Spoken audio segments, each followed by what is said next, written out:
Account के 12th के account के छात्रों का स्वागत है। आज चैप्टर साझेदार का अवकाश ग्रहण में कल हमने बात की थी अवकाश ग्रहण करने वाले साझेदार के अधिकार, एक साझेदार के अवकाश ग्रहण पर क्या प्रभाव पड़ते हैं और ख्याति का लेखांकन किस तरह किया जाता है, उनका लेखांकन किस तरह से किया जाता है, ये हमने पढ़ा था। आज बात करते हैं लाभ विभाजन में जो अनुपात में परिवर्तन होता है। हमने ये पढ़ा था कि जब कोई एक साझेदार छोड़कर जाता है या नया आता है तो दोनों ही स्थिति में लाभ विभाजन, जो पुराना लाभ विभाजन अनुपात होता है उसमें कुछ परिवर्तन होता है, निश्चित तौर पर होगा। वही स्थिति यहाँ पर भी होगी। तो लाभ विभाजन अनुपात में परिवर्तन, जब एक साझेदार अवकाश ग्रहण करता है तो शेष साझेदारों को अवकाश ग्रहण करने वाले साझेदार के लाभ के हिस्से की प्राप्ति होती है, जिससे शेष साझेदारों के लाभ के हिस्से में परिवर्तन होता है। इसलिए नए लाभ विभाजन अनुपात की गणना आवश्यक है, क्योंकि आने वाले समय में शेष साझेदार जो होंगे इसी नए अनुपात में अपने लाभ हानि का विभाजन करेंगे। शेष साझेदारों का नया लाभ अनुपात हम कैसे निकालते हैं तो देखते हैं। शेष साझेदारों का नया लाभ अनुपात बराबर होगा पुराना अनुपात जो है प्लस अवकाश ग्रहण करने वाले साझेदार से प्राप्त हिस्सा। जो अवकाश ग्रहण करने वाला साझेदार है उससे उस साझेदार को कितना हिस्सा प्राप्त हुआ है उसके पुराने हिस्से में अगर जोड़ दें तो हमारे पास शेष साझेदार जो होगा उनके नए लाभ अनुपात प्राप्त हो जाएंगे। इस तरह से लाभ विभाजन अनुपात में ये निकाला जाता है। अब बात करते हैं नए लाभ विभाजन अनुपात की गणना किस तरह से की जाती है। नए लाभ विभाजन अनुपात की गणना यानी किस तरह से कहते हैं, जब शेष साझेदार के नए अनुपात अथवा लाभ प्राप्ति अनुपात के बारे में प्रश्न में कुछ ना किया हो, यानी कि शेष साझेदार के नए अनुपात क्या होंगे या लाभ प्राप्ति का अनुपात क्या होगा, अगर वो इस बारे में कुछ नहीं कह रहा है तब यह मान लिया जाता है कि शेष साझेदार उसी अनुपात में लाभ विभाजन करते रहेंगे जिस अनुपात में वे अवकाश ग्रहण करने के पूर्व कर रहे थे। मान लो वो पहले 5-3-2 में कर रहे थे तो अब क्या करेंगे, और बीच वाला साझेदार वो लेता तो अब जो शेष साझेदार होंगे वो 5 और 2 के अनुपात में लाभ विभाजन अनुपात विभाजन करेंगे। तो यही वो कहता है, विभाजन करतेंगे जिस अनुपात में वे अवकाश ग्रहण करने के पूर्व कर रहे थे। इसको एक तरह से समझ लीजिए। मान लीजिए A, B, C 5, 3 और 2 के अनुपात में लाभ विभाजन करते हैं।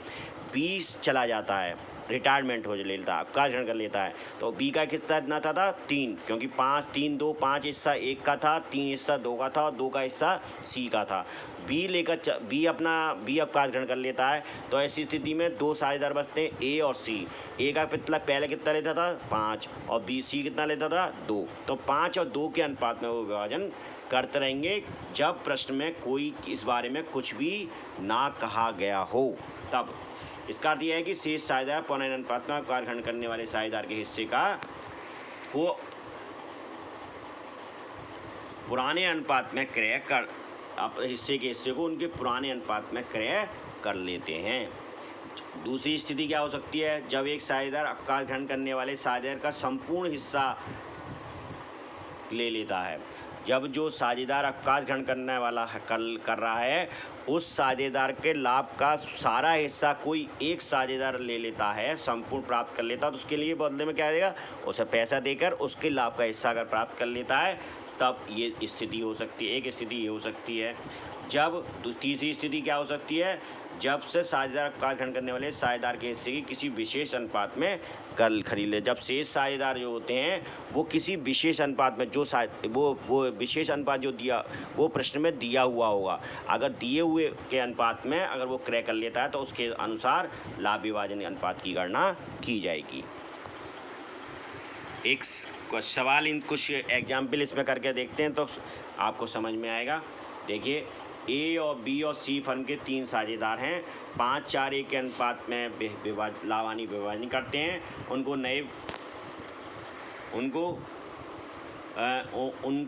आपको नए लाभ विभाजन अनुपात की गणना करनी है।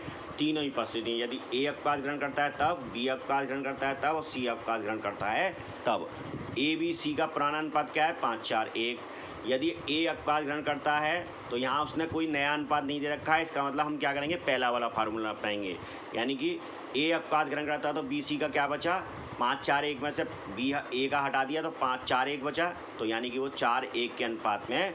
अब नया उनका अनुपात क्या हो गया, 4 और 1। बी और सी का नया अनुपात क्या होगा, 4 और 1।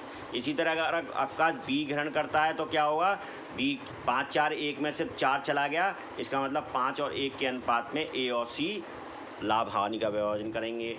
सी अगर चला जाता है, अपवाद ग्रहण करता है, तो ए बी का अनुपात क्या था, 5 और 4, तो 1 हट गया, एक सी वाला चला गया, तो ऐसी स्थिति में अब अनुपात रह गया 5 और 4 का, यानी कि ए और बी अपना का नया अनुपात हो गया 5 और 4 का।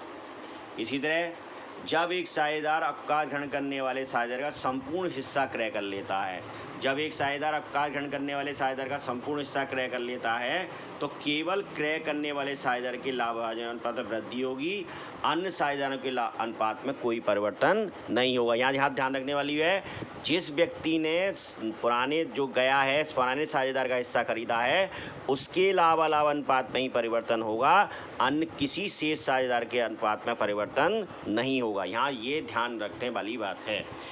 तो यहाँ पर नया अनुपात किस तरह से निकालेंगे, अतः नया अनुपात बराबर होगा पुराना अनुपात प्लस अपवाद ग्रहण करने वाले साझेदार का से प्राप्त हिस्सा, यानी कि जो उसका जो खुद का पुराना अनुपात है वो प्लस जो उसने अपवाद ग्रहण करने वाला साझेदार उसका जो हिस्सा उसने प्राप्त किया है उसको इसमें जोड़ देंगे। इसको एक उदाहरण से और समझते हैं, समझिए। ये देखिए एक एग्जाम्पल है, पी क्यू आर साझेदार हैं, 3-2 के अनुपात में लाभ हानि बांटते हैं। आर अपवाद ग्रहण करता है और अपना हिस्सा किसको बेच देता है, क्यू को बेच देता है। तो नए लाभ अनुपात की गणना करनी है। नया हिस्सा बराबर होगा पुराना हिस्सा प्लस अपवाद ग्रहण करने वाले से प्राप्त हिस्सा। अब पी साझेदार कौन रिटायर हो रहा है, पी का पुराना हिस्सा कितना था, 3/6। पी का नया हिस्सा कितना होगा, 3/6 ही रहेगा, क्योंकि इसमें कोई चेंज नहीं होगा, क्योंकि आज जो रिटायर्ड हुआ है साझेदार उसने किसने खरीदा, उसका क्यू ने खरीदा। आर ने अपवाद ग्रहण कराया और क्यू ने उसके हिस्से को प्राप्त किया है, तो इसलिए क्यू का पुराना हिस्सा कितना था, 2/6। क्यू का नया हिस्सा कितना हो गया, 2/6, तो 2/6 था, यानी कि पहले क्यू का हिस्सा कितना था, 3 2 1 में 2 था, यानी कि 2/6 था। ठीक है, अब नया हिस्सा उसे कितना मिल गया, आर का 1/6 और मिल गया, आर का 1/6 जोड़ दिया, तो 2/6 प्लस 1/6, तो आज से प्राप्त जो हुआ, तो इसका मतलब उसके पास अब हो गया क्यू के पास, क्यू का नया लाभ अनुपात हो गया 3/6 का। अब इसलिए पी का नया अनुपात निकालेंगे। पी का पुराना हिस्सा कितना है, पुराना जो पुराना है वही रहेगा, पुराना 3/6 है। अब क्यू का भी 3/6 हो गया, तो इसका मतलब बराबर के अनुपात हो गया, यानी कि अब वो बराबर लाभ हानि का विभाजन करेंगे। तीसरी स्थिति क्या होती है, जब शेष साझेदार अपवाद ग्रहण करने वाले साझेदार के हिस्से को किसी विशेष अनुपात में खरीदते हैं। ऐसी स्थिति में शेष साझेदार के पूर्ण अनुपात में उसके द्वारा अपवाद ग्रहण वाले साझेदार के हिस्से को क्रय को जोड़ लिया जाता है। तो इसको भी एक एग्जाम्पल से समझते हैं। देखिए, ये है न्यू तो इसका सूत्र क्या निकलेगा, न्यू शेयर्स बराबर old share plus acquired share of या गेनिंग शेयर, यानी कि नया अनुपात बराबर होगा पुराना हिस्सा प्लस क्रय किया हुआ हिस्सा या लाभ प्राप्ति का जो हिस्सा प्राप्त हुआ है उन्हें। अब देखिए एक एग्जाम्पल करके देखते हैं। ए बी सी तथा 3 साझेदार हैं, 5 4 3 के अनुपात में बांटते हैं। बी ने अपवाद ग्रहण किया है, सी ने बराबर और उसको क्या करा है, बी ने अपवाद ग्रहण करा है और उसको ए और सी में दोनों में बराबर बांट दिया गया है, इसलिए ए और सी का नया विभाजन अनुपात पूछ रहा है वो। ठीक, तो यानी कि जो बी है, बी का क्या हिस्सा था, 4, तो 4 को उसने दोनों में बराबर बांटा है। ठीक है, तो यहाँ ये चीज़ देखने की है। अब देखिए बी का शेयर, बी शेयर कितना था, पहले 4/12 था, ये 5 4 3 के अनुपात में बांटते थे, इसका मतलब 4/12 था। 4/12 को उसने कितने बांटा है, 1-1 के अनुपात में बराबर बांटा है।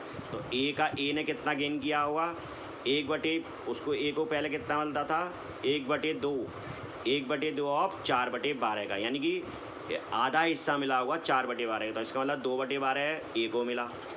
ठीक है, और सी को कितना मिला, सी को मिला एक, उसको 4/12 का 1/2 यानी कि 2/12 उसे मिला, 2/12 उसे मिला, तो 2/2 दोनों बारह को 2/2 मिला, 2/12 सी को मिला। न्यू शेयर क्या हो गया, old ratio plus acquired share और gain ratio equal to as का न्यू शेयर क्या हो गया, पहले कितना लेता था वो 5/12, 2/12 उसे कहाँ से मिल गया, ए से, तो उसको 60/12 मिलेगा।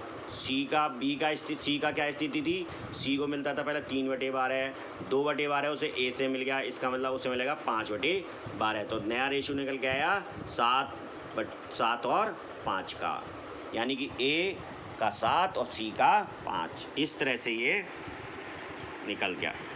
अब एक और समझते हैं थोड़ा सा। ए बी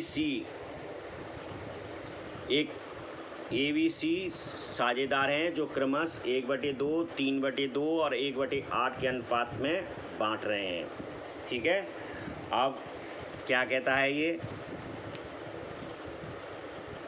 ए बी सी साझेदार हैं 1/2, 3/8 और 1/8 मतलब लाभार्थी करते हैं। बी अवकाश ग्रहण करता है यहाँ पर और अपने लाभालाभ के हिस्से को ए और सी को 45,000 रुपये में बेचता है, जिसमें से ए 20,000 रुपये और सी 25,000 का भुगतान करता है। लाभ अभाजन अनुपात की गणना यहाँ करवा रहा है। तो देखिए ए और सी बी का हिस्सा क्रमशः 20,000 और 25,000 में करते हैं, यानी 4 और 5 के अनुपात में करते हैं, ठीक है। इसको डिवाइड कर लेंगे तो 4-5 का अनुपात निकल कर आ जाएगा। 5 चौक 20 और 5 हम 25, यानी 4-5 के अनुपात में वो गेन करते हैं। तो old ratio A B C एक कितना था, 1/2, 3/8 और 1/8, यानी कि 4/8, 3/8 और 1/8, ठीक है। अब ए ने कितना गेन किया, 3/8 उसको मिलता पहले का रेशियो है, और 4/9 उसने अब प्राप्त करा है। 4-5 के अनुपात में पैसा मिला है, इसका मतलब 4/9 उसने अब प्राप्त किया, तो इसका मतलब 12/72 उसने नया गेन रेशियो आ गया उसका। इसी तरह ए का न्यू रेशियो निकल के आया, 4/8 उसे पहले मिलता था और 12/72 उसने और प्राप्त कर लिया, इसका मतलब 48/72 उसे नया प्राप्त न्यू शेयर हो गया उसका। सी की स्थिति क्या रही, सी का गेन पहले का रेशियो क्या था 3/8, 5/9 से और मिल गया, इसका मतलब 15/72 हो गया। सी का नया रेशियो क्या निकल के आया, पहले उसे मिलता था 1/8 में 15/72 जोड़ दिया, इसका मतलब 24/72 उसका नया रेशियो निकल आया। तो न्यू रेशियो ए और बी का कैसे निकल के आया, 48/72 और 24/72, यानी कि 2 और अनुपात 1 का, यानी कि अब जो नया रेशियो दोनों में जो लाभ हानि बांटेंगे वो 2 और 1 में ए और सी बांटेंगे। अब इसके बाद करते हैं बाप प्राप्ति या प्राप्त अधिलाभ अनुपात, गेनिंग रेशियो जिसे बोलते हैं, यानी कि जो व्यक्ति गेन कर रहा है, जो अवकाश ग्रहण कर रहा है, तो जो अवकाश ग्रहण करना है वो छोड़ रहा होगा और बाकी से साझेदार उसको गेन कर रहे होंगे। तो गेन रेशियो का क्या सूत्र है, जब एक साझेदार अवकाश ग्रहण करता है तो शेष साझेदार उस अवकाश ग्रहण करने वाले साझेदार का हिस्सा ग्रहण करते हैं। साझेदारों के अनुपात में इससे क्या होता है, साझेदार जो पुराने शेष साझेदार हैं उनके अनुपात में वृद्धि होती है। पुराने साझेदार के लाभ विभाजन अनुपात में इस वृद्धि को ही प्राप्ति अनुपात या अधिलाभ अनुपात कहते हैं, गेनिंग रेशियो कहते हैं। गेनिंग रेशियो कैसे निकालते हैं, प्राप्त अनुपात में से प्राप्त अनुपात बराबर होगा नया अनुपात माइनस में पुराना अनुपात। अगर हम नए अनुपात जो बना है, मान लीजिए ये जो 2 और 1 का अनुपात बना है, इसमें से हम पुराने अनुपात का जो था ए और सी का कितना था 3/8 और 1/8, तो अगर हम उस रेशियो घटा दें तो हमारे पास प्राप्ति का अनुपात निकल आएगा। प्राप्ति अनुपात की गणना आवश्यक है क्योंकि शेष साझे द्वारा अवकाश ग्रहण करने वाले को साझेदार को दी जाने वाली रकम इसी अनुपात के आधार पर दी जाती है। क्योंकि प्राप्ति अनुपात की गणना आवश्यक है क्योंकि शेष साझेदार द्वारा अवकाश ग्रहण करने वाले साझेदार को दी जाने वाली क्षतिपूर्ति अर्थात पैसे का भुगतान जो करना है या ख्याति का भुगतान जो करना है वो इसी प्राप्ति अनुपात के आधार पर किया जाएगा। यानी कि जो गुडविल पुराने साझेदार को जो गुडविल प्रदान की जाएगी वो प्राप्ति अनुपात के आधार पर ही दी जाएगी। इसलिए यहाँ पर प्राप्ति अनुपात निकालना अति आवश्यक है। तो प्राप्ति अनुपात का सूत्र समझ में आ गया। गेनिंग रेशियो बराबर होता है नया अनुपात, यानी कि जो शेष साधनों का नया अनुपात है उसमें से शेष साधनों का पुराना अनुपात घटा देंगे। इस तरह से हम प्राप्ति या अधिलाभ अनुपात पता कर लेंगे। प्राप्ति एवं लाभ अनुपात हम करना किस प्रकार करते हैं ये हम अगली में देखेंगे। धन्यवाद, नमस्कार।